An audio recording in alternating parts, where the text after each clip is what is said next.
Thinking about my English language, so I need to read. Okay. What is the funniest thing you found in the work and made the most difficult?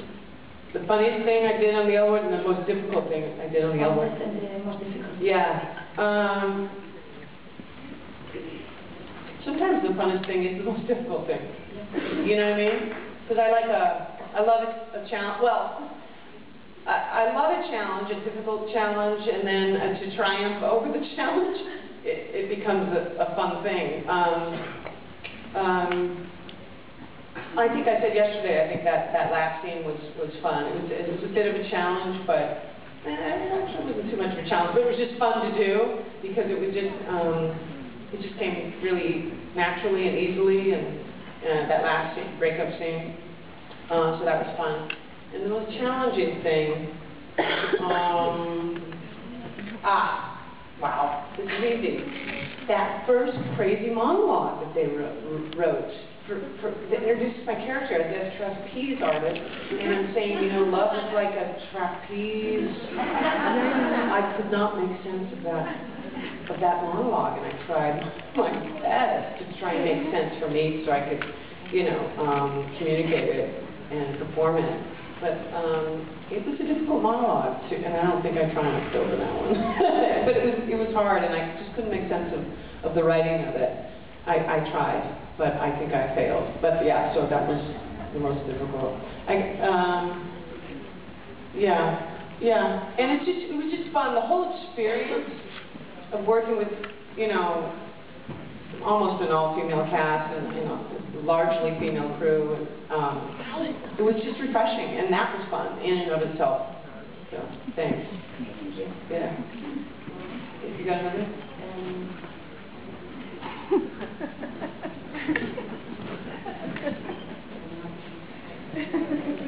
Did Mia Kirchner play any prank on you on the set? No, she likes to play pranks. Is that? Yeah. No, we were pretty serious. Or, you know, we were pretty on, you know, we just kind of worked together. We did have a little conversation before we had that sex scene and how we wanted to do it, just so we were on the same page, which was great. I'm glad we did that. But no, we weren't terribly playful. You know, I kind of, as a guest star or recurring, if I'm not a series regular, I'm just going to be a little more respectful of, you know, series regulars. I don't know how they work. You know, we're not hanging out every day. You know, I'm not up there in Vancouver all the time, so I want to give them their space. So that's kind of, I'm not as crazy playful as if I was a series regular and like letting it all hang out. I'm sort of wanting them to set the tone. You know, so I respect that. You know, so I give them the, you know, in fact, it's funny, and I think I told this story before, but Karina Lombard and I, who played Marina, we had a kissing scene that ended up being cut out, but before we shot it, I just had this feeling that I should give her the reins because, you know, she was a series regular, and I wanted her to feel comfortable. So when we were like walking to rehearsal, I was like, so we have this kissing scene, and I just want you to, how do you want to do it? And I want you to tell me, and I'll do whatever you want, since I'm just the guest star here. And because I wanted her to feel good about it, you know, and I wanted her to feel confident, and that's the way I work, because I want the other actor to feel good, then I'll feel good. So she said, well, just no tongues. And I'm like, no tongue? I said, I don't think I know how to kiss without a tongue. And she said, no tongues. And so we did the scene, and I was like, so was it no tongues? I can't remember. And she goes, yes, that was great. And then she said, let's go to lunch afterwards. She asked me to lunch, so I guess I did it right. So that was good. I don't know how to kiss without my tongue. Well, a little bit. But Where did that scene take place? Oh, yeah. So I think I come over to visit her, and She visited me. I'm visiting her in her office, and we go back, and she has a book for me or something. She's supposed to give me a book. And we're at the Planet. It's kind of empty, and we're talking, and then she gives me the book, and then we have a kiss in her office. And because I have a date with Jenny that night or something, and she's trying to thwart it. Yeah, but then they decided, I think they decided to keep the kids out because they wanted to keep the integrity. They wanted to make sure that I was a good girl, you know, that I was the good guy. And if you saw me kissing, you'd think I was just a whore. And so they cut it out.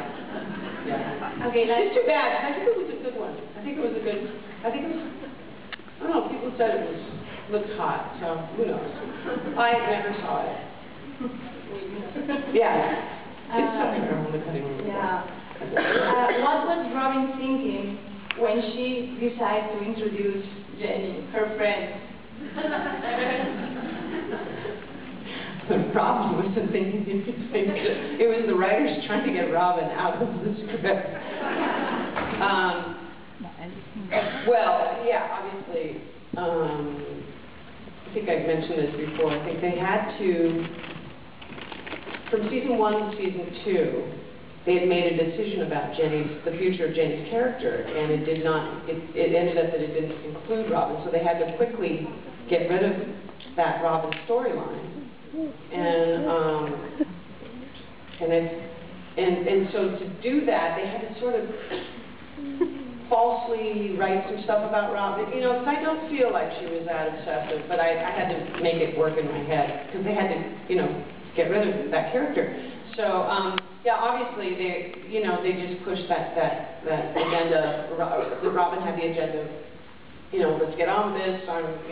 Time's a waste in here. I'm older, and let's have a family, and, you know.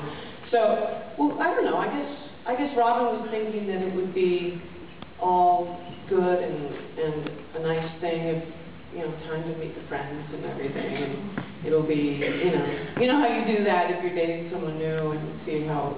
It's a litmus test if everyone gets along with your best friends and stuff. And obviously it didn't work out that well. But yeah. Okay. Thank you. Yeah, thank you. Don't you guys do that when you're dating someone? You hope that